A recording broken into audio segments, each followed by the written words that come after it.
Good morning, ladies and gentlemen. Welcome to my course on the philosophical origins of Marxism. I think that the average informed person, including some of you in this room, know that Marx was a critic of capitalism, an advocate of a revolution to overthrow capitalism.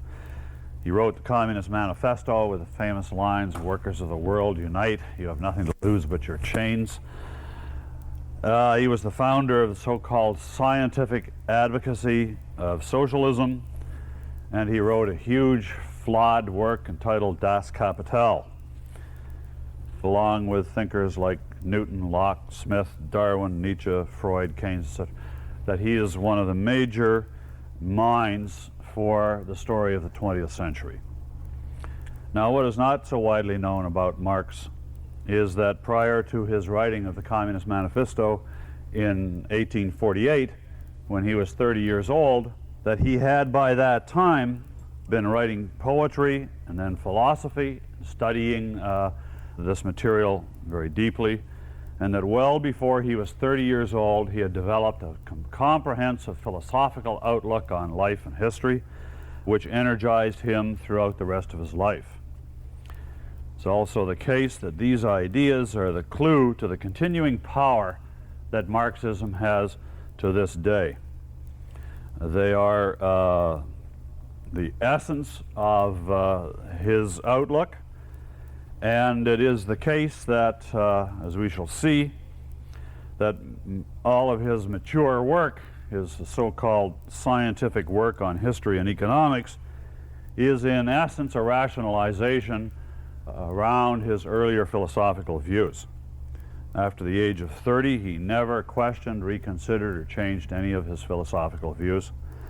It's also the case that Marxism is an excellent illustration of the hierarchy of knowledge, the hierarchical structure of knowledge, and shows how the material, which has very dramatic real-life implications, is rooted in very obscure philosophical notions.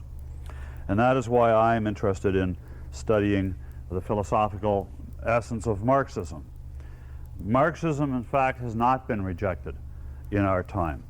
It is the case that the people of the world, if you like, in my judgment, take the people of the Soviet Union, I think are deteriorating to the point where Marxism is too abstract a system of thought to hold any power over them any longer. But the academia are completely entrenched in the Marxist perspective, and I offer as evidence of that Christopher Hitchens, who many of you saw on videotape a few nights ago debating Harry Binswanger and myself. And actually I'll have some specific things to say using that debate as an illustration as we go along. That Marxism is in fact a very powerful force in academia. It is also the case that Marxism is, interestingly enough, is a fascinating refutation of one of its own central tenets, which is that ideas are not ultimately the determinant of history. I think of all of the various bodies of ideas which have been influential in the 20th century, if you would look at the negative aspects of the 20th century, Marxism is at the core of the essential disaster of the 20th century. So it has been a profoundly influential body of thought. And I think to understand its essence as a philosophy is what we need to have in order to understand our own time and appreciate the power that it has and still remains having in our world. If we fail to do this, the old adage, as you know, those who fail to understand history are doomed to repeat it. So, this is material which I have been drawn into in my academic life as a result of teaching at a university where Marxism is a very central body of thought. York University in Toronto is one of Canada's leading Marxist research institutes, and consequently I've been living for 25 years or more in the midst of all sorts of what were at one point peculiar interpretations of things to me, and various forms of attacks upon me, and various ways of dismissing me to my students by other faculty, and continually being interested in what's behind all this, what's really going on. And I have slowly dug into this and have enjoyed, in a sense, coming to command the whole outlook for myself, which is the origins of the material I have to give to you. Now, in essence, I would describe Marxism as follows: that Marxism is an attempt to ground in scientific laws of economics and history that claim that mankind is destined at some point in the not too distant future to arrive at a point following a final revolutionary upheaval where the full potential of human life will finally be released and we will enter the truly human era of history. That's essentially what Marxism sets out to do. And in these lectures, I want to show you what the early intellectual influences on Marx were, how he adapted the early influences on him in his own peculiar form, how these views led him to advocate the violent overthrow of capitalism and the use of dictatorship in preparation for the beautiful future, and how, at the end, these ideas, you will see the essence of Marxism, you will see the essence of the adaptability of Marxism, the potential adaptability. The fundamental message is that any system of thought which embraces contradictions as a fundamental insight is capable, that is, as one of my students pointed out to me, the most pregnant of hypotheses. Because if that is true, everything else can be born out of that. And consequently, it has been no difficult challenge for tyrants of the 20th century to adapt Marxism to their various needs, to their various circumstances. And consequently, the story of China and Cambodia and Cuba and Russia and all of these countries are just variations on a central theme. And you will see how Marxism makes it possible for these adaptations to have taken place. Now, in the handout, first of all, a brief biography of Marx. And in this, the essential point of this biography is that in Karl Marx's life, the fundamental influence, in my judgment, on Karl Marx was Protestant theology. Thanks to his father, the Marxes were Jewish. There was a long line of rabbis in Marx's family background, but that his father had switched to Lutheran Protestantism, partly for professional reasons, but also out of conviction. And Karl Marx was very intense, was brought up within an atmosphere of essentially the importance of finding one's vocation being interpreted in terms of what is your role in contributing to the improvement of humanity. And Karl Marx was wrapped up in this from when he was a boy. I have comments in here that you can read on Karl Marx's graduating essays from high school, where when he was 17 years old, he was writing lengthy essays in which many of the central ideas of his whole mature philosophical framework can already be found. The idea that history is unfolding, that we must work for mankind, that there are necessary contradictions. It's amazing to see how much is actually present before he leaves high school. Once he leaves high school, he goes to the university, ends up at the University of Berlin, which I'll be talking about in more detail, and runs into Hegelianism. And then essentially we see his Christianity transformed. First of all into Hegelian form, and then into a materialist version of Hegelian form. And then he has his worldview, if you like, by the time he's 27 or 28 years old. And the rest of his life involves, after writing the Communist Manifesto for the League of the Just, which was an early communist league, he turns to what he thought was the next thing was necessary for him to do, which was to show that the universal laws of social history, which he claimed to have discovered, scientifically discovered, and could scientifically demonstrate, to show that those laws are in fact at work in the social era in which he is living, and that science deterministically shows that capitalism is about to be overthrown by the workers and we are about to arrive at the communist stage of history. And he sets about to show that work and tells Engels in early 1850s that this ought to take him, 5 or 6 weeks. And in the end, it took him his whole life, and he never did actually complete it, and Engels brought out what was left to be done after he had died. That's an essential overview of the material that I have in this little brief biography I've offered you here. And we see that Marx, at a very young age, has ideas in which necessary logic to history, that there is a role for dictatorship sometimes in history, that salvation comes through violence, that there is a historical struggle underway to seek some sort of fulfillment, and that the fulfillment of every individual lies by subsuming oneself in the species. He has all of those ideas. All right.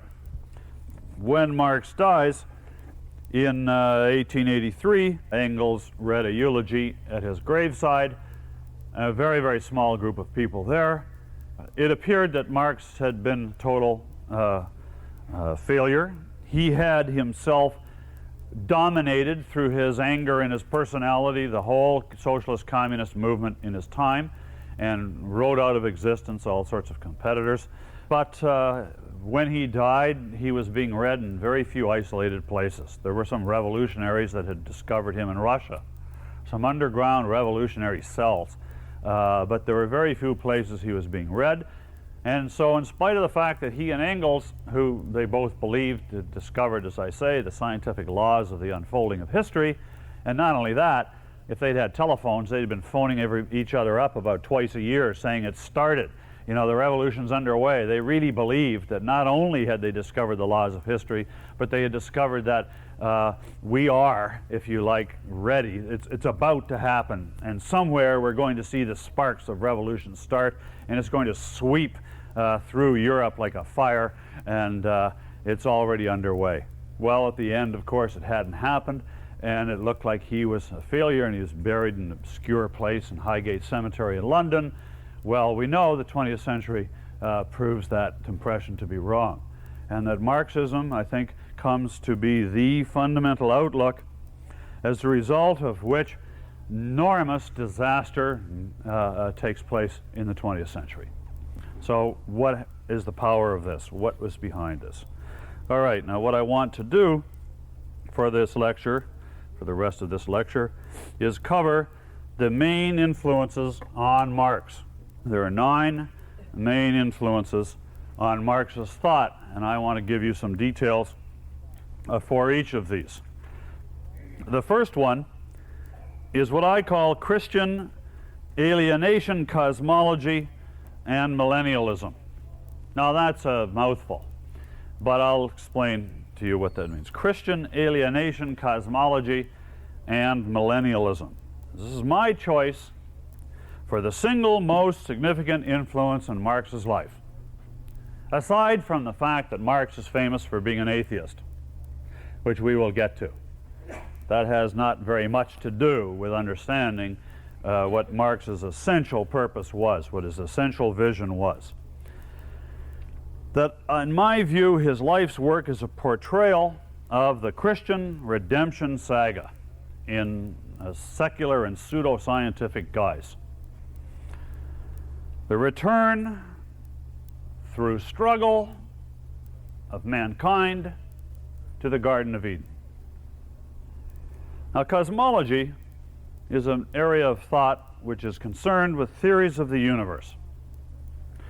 It is a body of thought that should be concerned with the scientific study of the processes and laws which pertain throughout all of the universe. But it is a body of thought which is easily and often transcended by those wishing to speculate on the origins of the universe, purposes of the universe, and destiny of the universe, all of which is a profoundly disreputable body of anti-thought. Ayn Rand once said, we've got to get cosmology out of philosophy. And that is because cosmology has come to be concerned with these grand pseudo-explanations for the ultimate destiny and purpose and origins of the universe itself, which of course is not a body of thought at all. It is, as Friedrich Nietzsche once said, ontomythology. It's all myth. So, now Christianity is an example of a cosmology. It is an explanation of the origins of the universe, of the divine origins of the universe. It is an explanation for the presence, our presence.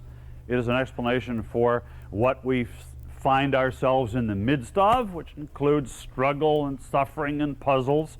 And it is a proposing for an ultimate end destiny as to what the outcome is meant to be eventually of this story, which is a return to God. What I mean by alienation cosmology is that if you take a view that there is in the beginning some sort of divine and perfect origin, and all religions actually are caught up in this scenario, it is then the case anything which exists and appears to be separate from or distinct from that origin has to by definition be deficient. It is not divine. It is less than divine. It is other than divine. It is outside of, you see. And so therefore we have the basis for everything of which we are a part is by definition separate from, distinct from, cast out from, less than the origin. And alienation means, in a sense, painful separation from. That would be the notion that it captures. And so, depending on what version of this story you could think up, every one of them would have some version of that which has been cast out from the Garden of Eden longs to return and suffers by being excommunicated, and goes through some sort of struggle, if you like, the purpose of which is to return. So alienation cosmology is capturing this idea of thrown out, in the Christian case punished, if you like, for the original sin. So that is what I mean by alienation cosmology. In the study of cosmology, there is a sub-branch of that body of thought, which is known as eschatology, E-S-C-H-A-T, eschatology, which is the study of what they call the end times. The end times are when we return, when the drama is finished. What is the picture? What is the end of the story here?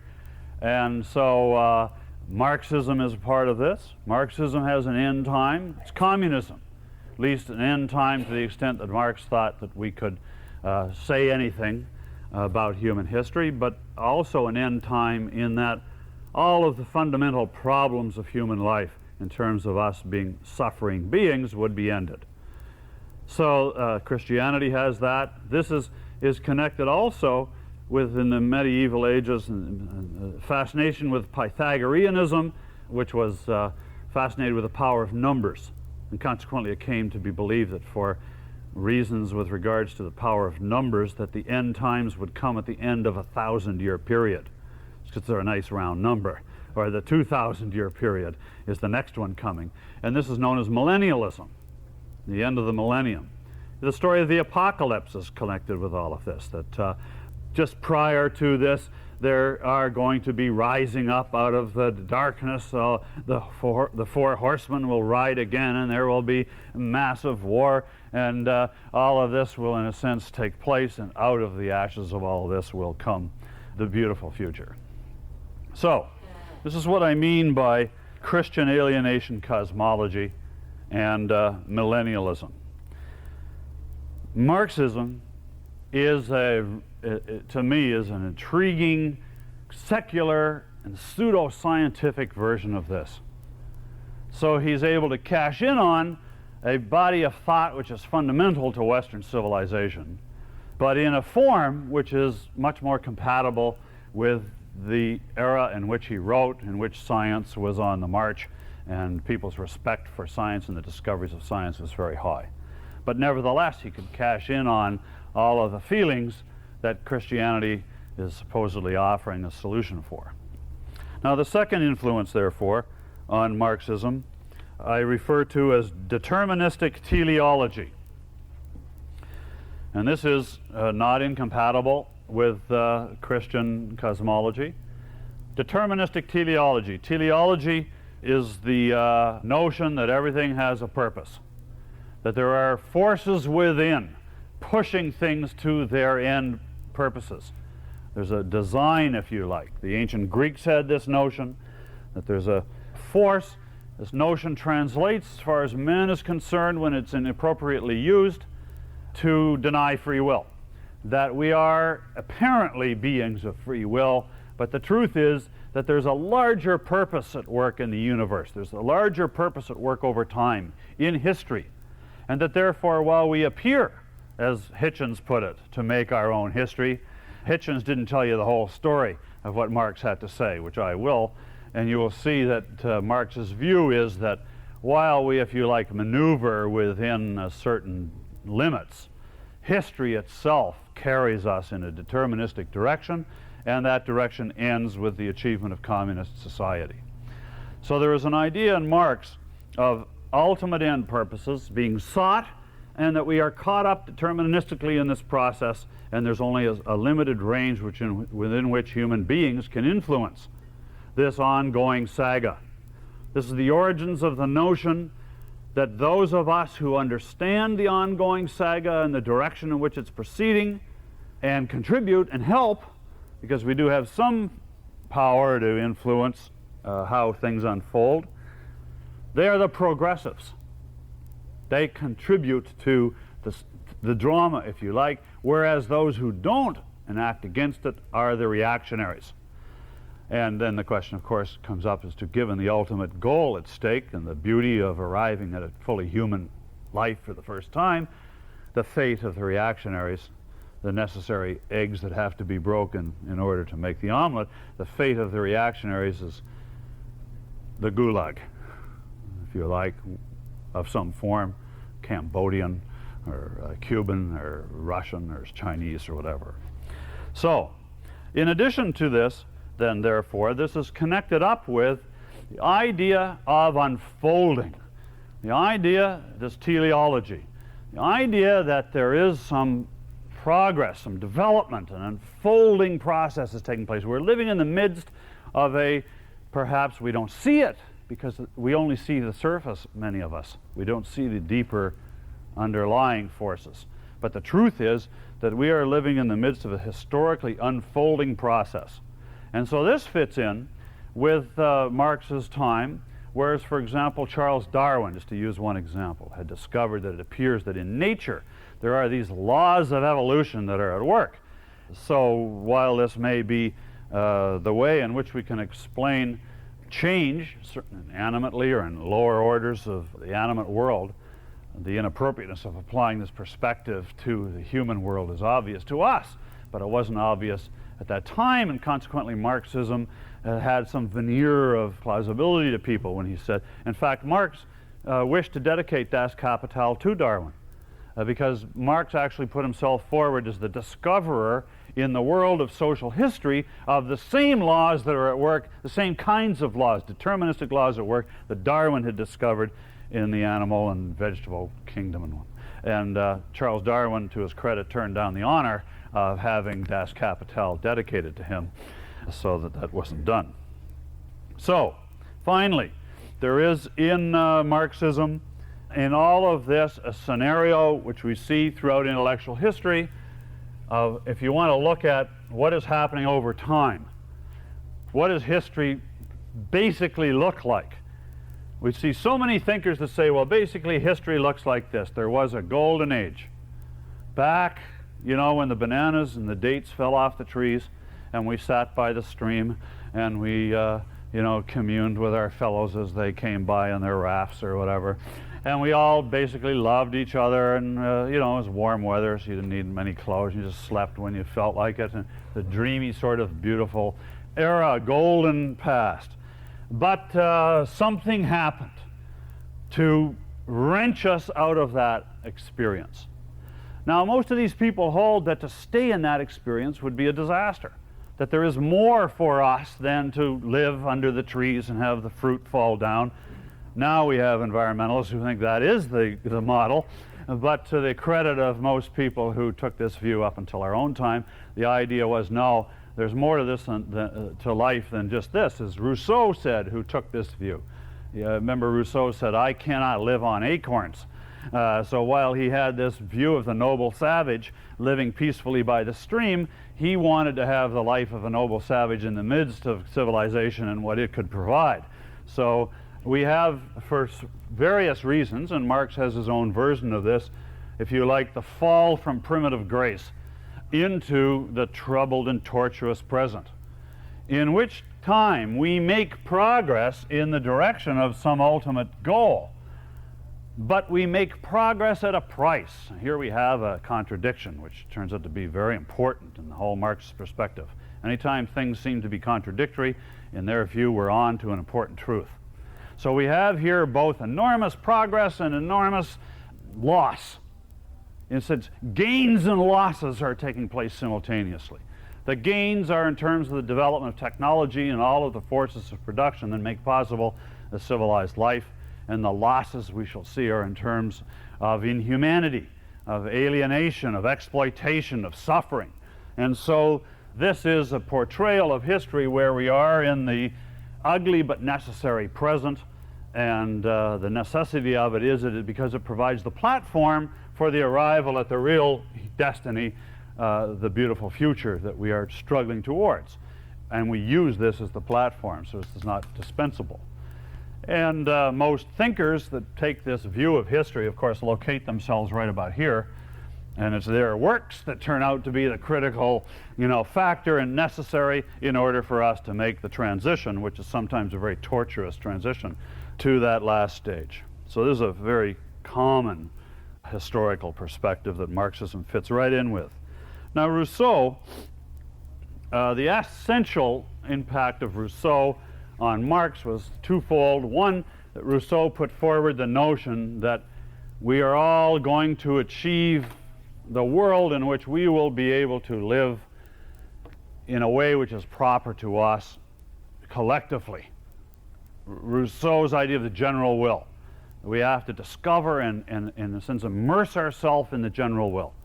The general will being some sort of amorphous, undefined collective consciousness of some sort. But the idea is here that it is in the collectivity that fulfillment is to be found. That's important to Marx. The other thing that's important to Marx in connection with Rousseau is that as we, in a sense, struggle to find the institutions that we need, Rousseau is famous for the expression, man is born free, yet everywhere he is in chains. We will end up seeing, and Marx says, workers of the world unite, you have nothing to lose but your chains. Different chains from Rousseau's chains, but the same metaphor. And the point is, when Rousseau examines what do we need to do in order to have the world we should live in, what Rousseau is after is what we're seeking is essentially emotional fulfillment. Rousseau's focus is not on we need factories, we need these kinds of laws, these kinds of institutions, but what Rousseau is focused on is that we, fundamentally he was a very neurotic individual, and his focus was on how can we live in a world where my neuroses will not be eating me up all the time. And he didn't want to be judged by other people, he wanted everybody to love, kind of amorphous sort of love, and he wanted this kind of neo-primitive world where everybody, he was very wrapped up with the idea that before we had property and the division of labor, and some people got more and some people got less, and then the people who got less felt inferior. He was one of them, and Rousseau sometimes couldn't even go out on the street. He was so afraid other people would be looking at him and making judgments about him that he sometimes couldn't even go out to shop for food because he was so, in a sense, psychologically unbalanced in this regard. And so the point is that what he's seeking is a state of emotional fulfillment, and that's exactly what we should see what Marx is seeking. So that's where I think the influence of Rousseau comes in. Utopian socialism is a body of thought which Marx, by the way, labeled utopian, But there are a group of socialists who were writing at the end of the 18th century, Henri de Comte Saint-Simon, Charles Fourier, Robert Owen, and Pierre-Joseph Proudhon. Proudhon was the author of the famous phrase, property is theft. Famous contradiction, property is theft, or stolen concept. So these men had been writing and essentially criticizing the organization of economic activity around private ownership. And essentially saying that this arrangement is brutal to the majority of people who do the work, that we need new arrangements, collective ownership, or new sorts of arrangements in order to have a more humane form of productive activity. A form in which our productive energies will be much more released than they are under the present form. I think the most influential of these people on Marx might have been Charles Fourier, who had notions which are going to be presented in scientific guise in Marx, of the extent to which if we could organize our productive work around the productive desires or forces which are in people, so that his notion being Fourier's, that some people are just dying to be farmers, other people want to be shepherds, other people want to be brain surgeons, and he said if we could organize up our productive activity around these essentially internal pressures to produce in certain areas that he believed everybody had, that there'd be vast release of productive energy. He called them phalanxes, where it was a military Spartan term. You organize which phalanx, you want to be in an art phalanx or something. So we throw you into a scenario where you and all the other people who want to do that can just, really let go with your energies. And he thought of children, for example. He observed that they always liked mucking around, you see, so they were going to be the ones who cleaned out the latrines. And he thought that it'd be much more efficient job done of that if we put the right people in the right, and he had roaming hordes of prostitutes who would take care of everybody getting their guaranteed annual supplement of sexual gratification. And so he had organized armies of people, you see, in his mind. Well, this is important to Marx, because Marx believes that we are not, as the Utopian Socialists said, we are not living in circumstances which allow us to produce in the form which is innate in us and is in there screaming to be let loose. And meanwhile, capitalism is preventing that from happening. And so that while capitalism, which we shall see, is tremendously productive, and he gives great credit, as Christopher Hitchens in that tape said, to capitalism, the point is, the new arrangement which is coming under communism will open the doors to the cornucopian horn.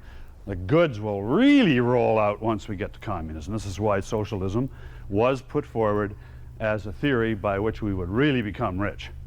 So, utopian socialism is important. French materialist science was important. His father exposed him to this, and it was an idea which was very much in discussion in scientific circles of his time to try and explain everything in terms of the deterministic motions of matter. And we will see that Marx's attempts to explain history are a reflection of this. Marx, as we shall see, is a materialist. He rejects idealism. German Romanticism is important to Marx. German Romanticism's impact on Marx is to provide Marx with a metaphysics, if you like, as he grows up a little older, to give a little more content to the feelings he already has as a boy with regards from Protestant Christianity, the idea we're struggling, we have vocations, the things that I've shown you in his early high school essays. And with German Romanticism, the whole portrayal of reality as a scenario where the forces of light are fighting against the forces of darkness. You see, in William Blake and the Romantics and Nietzsche, and that whole perspective is important to Marx, because Marx comes to see, if you like, our social existence that way. If you like, the revolutionary class, the forces of light are living in the midst of the darkness of exploitation and of their system, and they have to struggle to overthrow Part of the German Romantic metaphysics includes the importance of conflict, war, struggle. This is what is really important, that times of peace are wasted times, that history is proceeding, and history proceeds through turmoil, conflict. I'll give you more details on that in just a second. The seventh influence on Marx is Ricardian economics. Marx studied the classical economists. Ricardo, I think, is the most influential on Marx. Now, I must say, Ricardo, in many respects, is a great thinker and has great economic insights. And the fact that some of his work influenced Marx is not meant to dismiss Ricardo or put him in the same camp as Marx. But in Ricardo's analysis, and the classical economists are the first great school of economics, well, some people would argue perhaps the second after the physiocrats, trying to build a huge systematic understanding of the way the economy worked and how its parts all interrelated one with the other. An attempt at a grand integration of the various aspects of the economy in one explanation. And Ricardo was using the labor theory of value as fundamental to his analysis of the economy. The theory that labor is the source of value, which is a flawed theory. It is an attempt to explain why things trade for the values that they do in terms of the quantities of labor, however that's defined, and it could get very tortuous in different notions of what labor actually is, but in a sense trying to give some sort of physical explanation almost.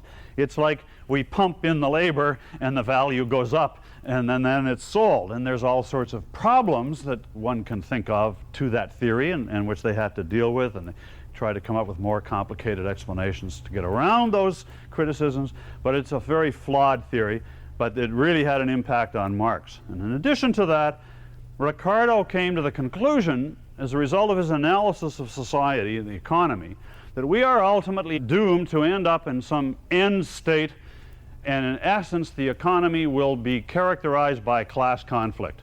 That in the end we are not going to continuously progress, and consequently there's going to be conflict for what it is we are capable of producing. And he analyzed society in terms of the agricultural sector, the mercantile sector, in terms of in a sense, looking at what is happening in terms of the conflict between people in different positions in the economy, which is very influential on Marx. The idea of class conflict is central to his economics, as we shall see.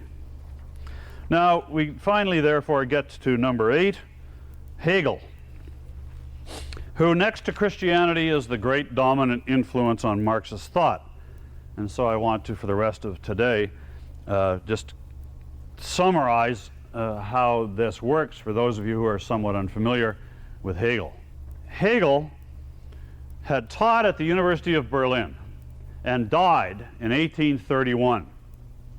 Marx arrived at the University of Berlin in 1835.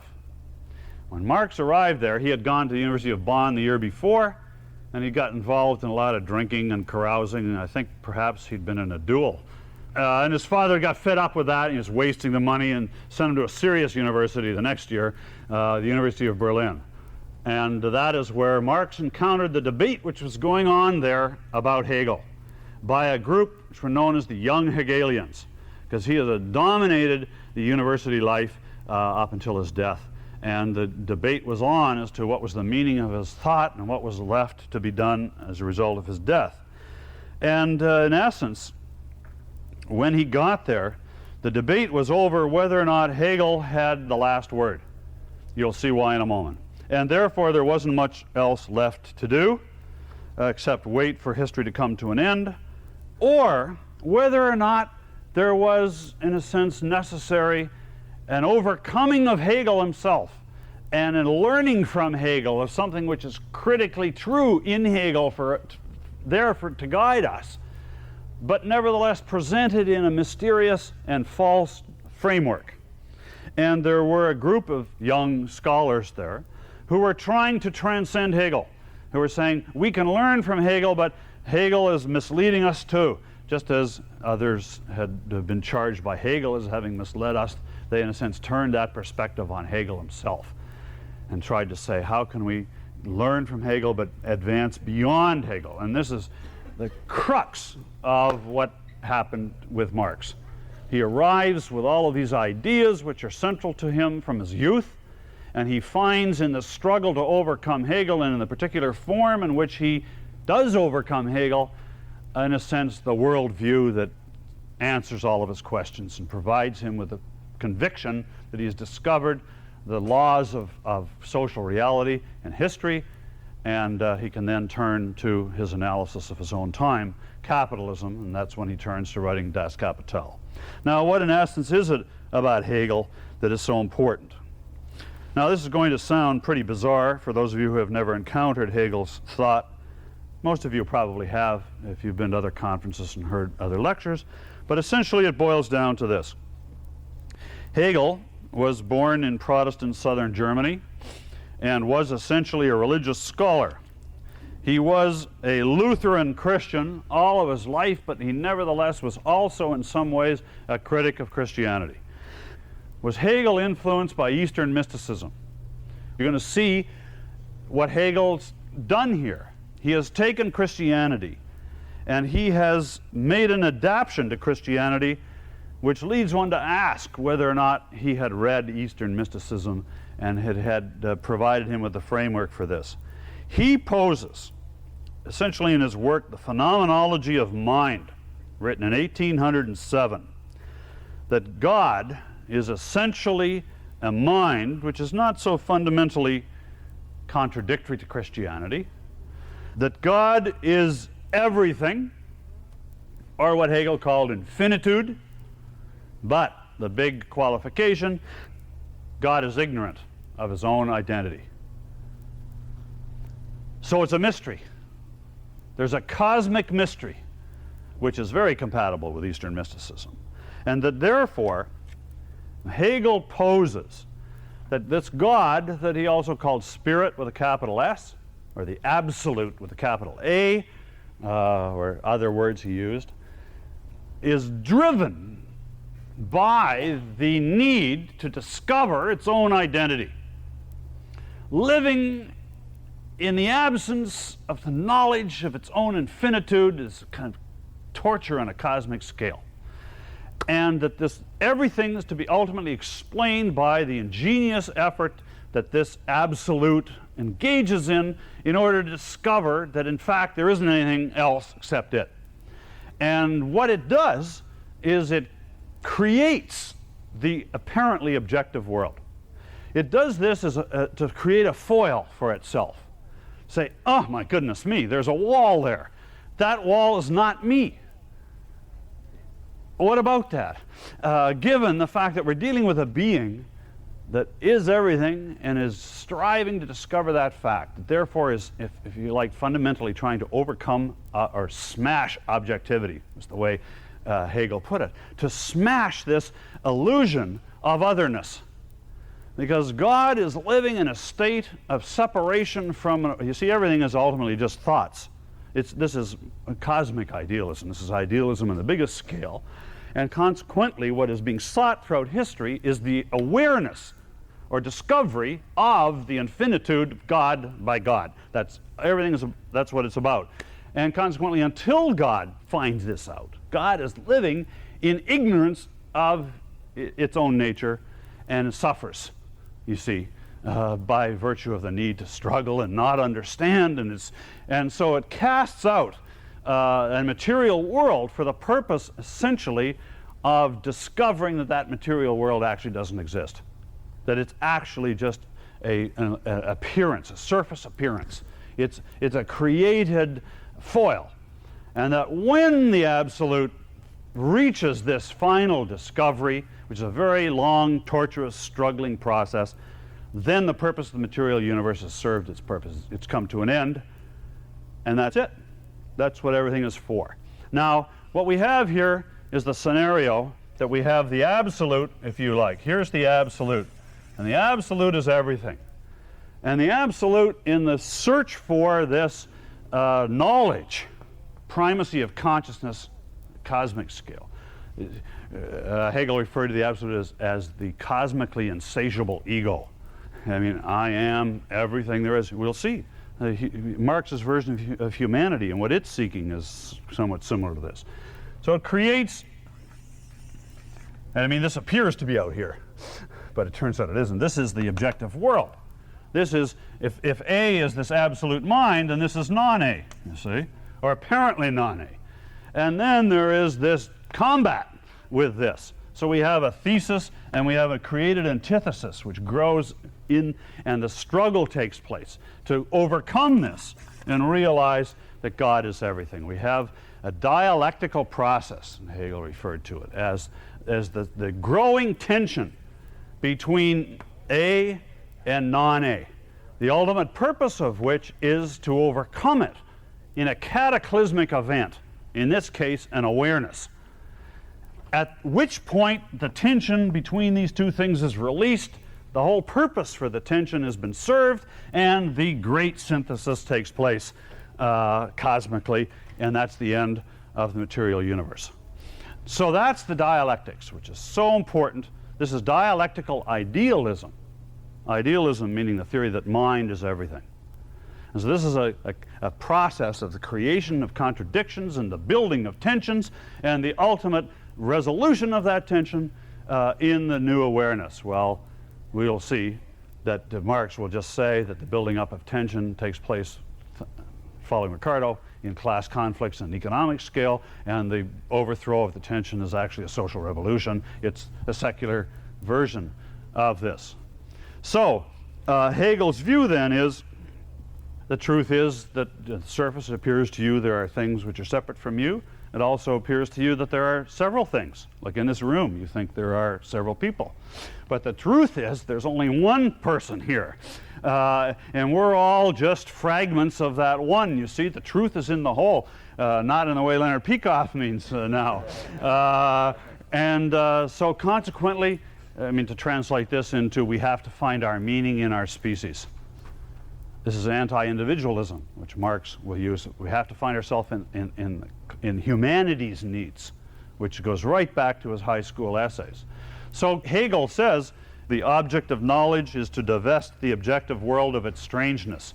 In other words, to see that it isn't objective at all, to reabsorb it into the cosmic consciousness. Now this is, of course, a fantastic viewpoint. And included in this is the state in which the absolute mind finds itself during this process, before it's completed. Finds itself immersed in what Hegel refers to as the sorrow of finitude. So you have to have this idea that the absolute is suffering. It is suffering from this appearance of being less than it really is. That it is really truly one thing, but it's being led to believe it's another thing. It's being separated off from its essence. It is suffering, you see. This is alienation. This is, can be translated in economic terms, which we will do with Marx later. So that we have this cosmically insatiable ego wanting to have what awareness is within it come to full realization. But nevertheless, this is a potential for the future, but is not presently actual. We have the struggle of the potential to come out and become actual. It takes place through contradictions. There's all of this process at work. It's going to be not too difficult to apply this to social history.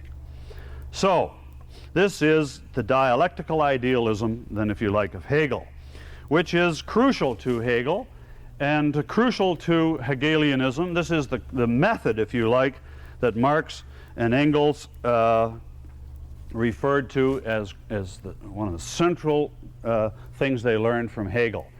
As Hegel put it, you have to think negatively, which means go beneath the surface and see if you can find the contradictions at work underneath. See? Because you don't want to just look at the surface. You might think this is a chair outside of you. You want to see that underneath there's a mystery, there's a contradiction unfolding, there's tension, there's conflict taking place. And that's the key to understanding history.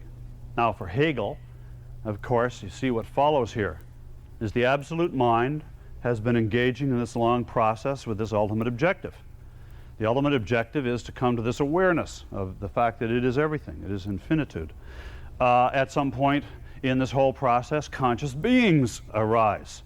The truth is you're actually part of God, but you think you're an independent entity, but you are conscious, and therefore your consciousness is actually part of God's consciousness. So is Hegel's consciousness. And therefore, the people who followed Hegel on his death, some of them said, with Hegel, the absolute has discovered what it is that the whole of history has been there for. And we better sit down and wait, because one of these instances, the material universe may just go out of existence. We'll all return to God. All the illusions of separateness and individuality will be over, and there's nothing much to do. Hegel did say that the Prussian state was the highest expression of the absolute had ever achieved in history, and so in the meantime he said, let's just cooperate with the state, subsume ourselves in the state. Hegel was a profound statist and advocated that people subsume and even give their lives to the state, because the state is even a higher manifestation of God's consciousness than you as an individual. So there's no problem in massive numbers of people dying as the state marches through history. The state is God on horseback. So as he put it, many an innocent flower must be trampled in the path of so mighty a force. Well, the God, the absolute, is a very mighty force. So all of this then is the attempt to overcome separateness, overcome alienation. Aside from what it means, it's a beautiful way of writing. It reminds me of Nietzsche. The owl of Minerva takes its flight only when the shadows of evening are fallen. I mean, owls do take off, after the sun's gone down, like bats do as well. Well, what this means for Hegel is that there is a process going on of which we only become consciously aware later. That, in a sense, this underlying contradictory fluxing process that has to take place, and then the philosophers come to be aware of what has happened. The owl of Minerva is philosophy, and the philosophy department at York University uses this phrase as its motto, believe it or not. And what it really means is that philosophers only rationalize what has already been accomplished. That philosophy is a rationalization. The owl of Minerva only takes flight after the shadows of evening are fallen. The day is over, meaning the productive day. Whatever is actually happening is finished, and then we rationalize it with our ideas. Now that is central to Marx's notion of false consciousness or ideology, which we will see. So this is the Hegelian background, which is crucial to Marx.